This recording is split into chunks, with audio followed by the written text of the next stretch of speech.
So I grew up in a home where everything seemed to be perfect on the outside, everything seemed to be good, but on the inside it was actually just falling apart. My parents argued all the time, and it was a miserable marriage for them. My dad was horrible to my mom, and I remember just seeing that and hating how he treated my mom. And so eventually my parents got a divorce, and as a little girl I was like, wow, this is going to be awesome. My life is going to get better. I'll have more peace. The house will be more peaceful. Nobody will be screaming at each other, calling each other names. And so I was like, this is going to be awesome. But little did I know that once my parents got a divorce, that's when all the misery actually came in. That's when all the pain actually was going to happen to me. My mom had sole custody of us, but my dad, we would see him on the weekends, and when we would see him, it would just be horrible for me. I remember being called names that I believed that I was those things. I remember thinking, I can never be good enough for my dad. I can never be small enough. I can never be smart enough. I can never do the right thing for him, because what he was saying to me, I started to believe those things. I remember being hit like a bag. My brother was hit, just used physically, and I remember laying in the bed at night and saying, I need out of this. I hate this. And the lie that I was being told, the names that I was being called, I started to believe every single one of those things. And I would walk around as if I was nothing, and I would believe that I was worthless. And I believed that at 6 years old, my life would be better if I wasn't around. And I knew that was a lie, but it was the only thing that I could believe in that time. And so in all of that, the only thing that I had to lean on was my mom. My mom fought for me. My mom loved me unconditionally. I remember whenever I was angry, she would let me hit the door. She would let me punch the couches. When I was sad, she would just hold me and let me cry and say, Sidney, I love you. Sidney, it's going to be okay. We're going to get through this. And the thing that she always said to me that weighed the most, that I'll never forget, is how she shared the gospel with me. She was relentless in sharing the gospel with me. I remember she would tell me, Sidney, Jesus is on your side. Jesus loves you. Jesus is for you. But whenever I was little, I would tell her, I don't want anything to do with that, because I knew that Jesus was a man, and I knew that my dad was a man, and I didn't want anything to do with another man, let's be honest. So I was like, no, Mom, I don't want anything to do with that. It can be for somebody else, but it's not for me right now. But one night, my mom and I were just at home alone, and I remember thinking, I can't do this anymore. I can't hold this weight. I can't resist this love that my mom is talking about. She tells me that it's unconditional. She tells me that whatever I'm going through, Jesus still loves me. And she tells me that whatever I do, Jesus still is for me. Whatever happens to me, Jesus still cares about me. And so I remember just giving my life to Christ that night. I was 6 years old, and I remember just saying, God, I need you. I need your love. I can't do this on my own. My life was at an all-time low. It's never been even any lower than where it was at that time. And so I remember saying, God, I give it all to you. I need you. I want you. I can't do this on my own. And so that night I followed Jesus, but I wish that I could say that everything from that moment on got easier. I wish that I could say that the abuse stopped and the misery stopped, but it was the opposite. It kept going.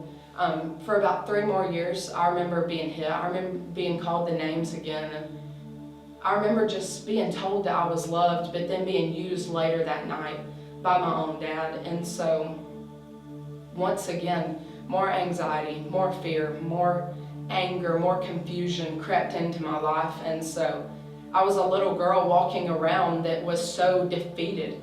And so I would pray, God, I've been praying this for a while, but God, I need you to get me out of here.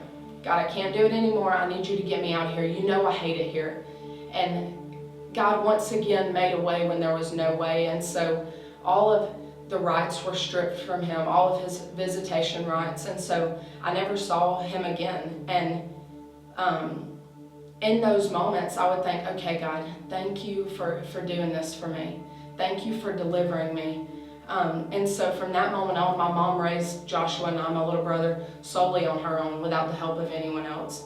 And she did an amazing job. She raised us in church. She loved us well. She fought for us. And as a single parent, all my mom wanted was a husband that was going to lead her and lead us.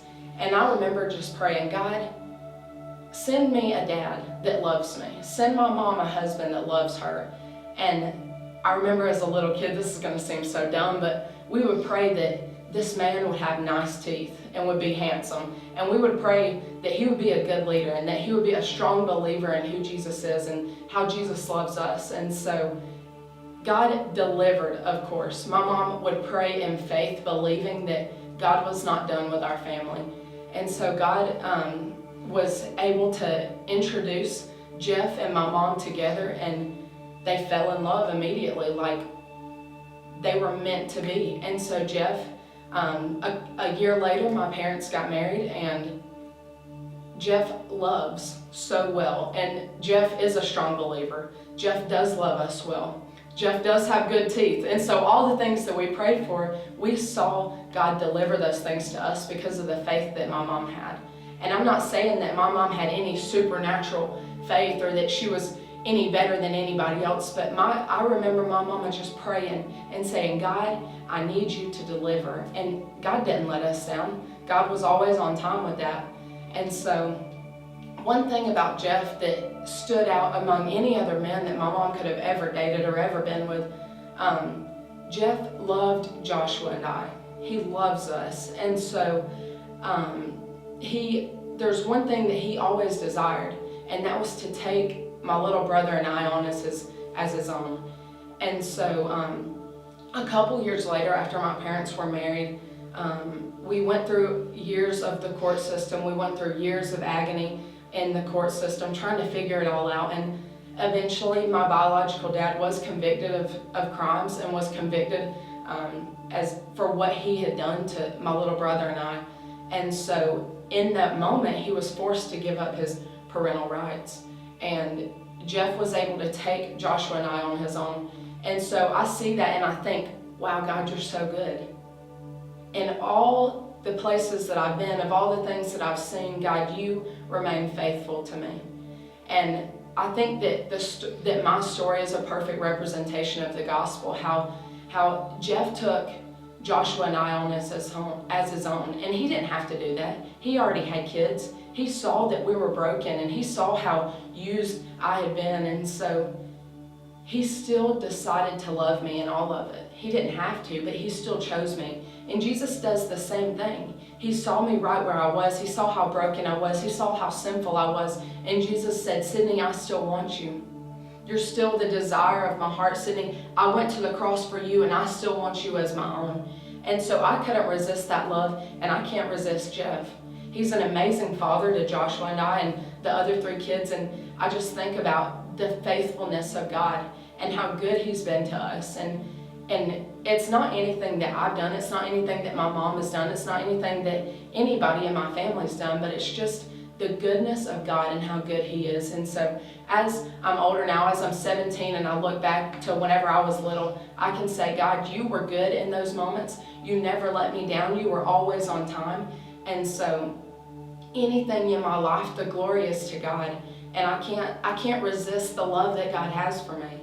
It is life-changing. And once you taste the love of God, your life will never be the same. Once you taste the goodness of God, your life will never be the same, because the love of God changes us. And we're never the same after that. And so anything in my life, the glory is to God. And Jesus, I owe it all to you. My name is Sidney Reed, and this is my story.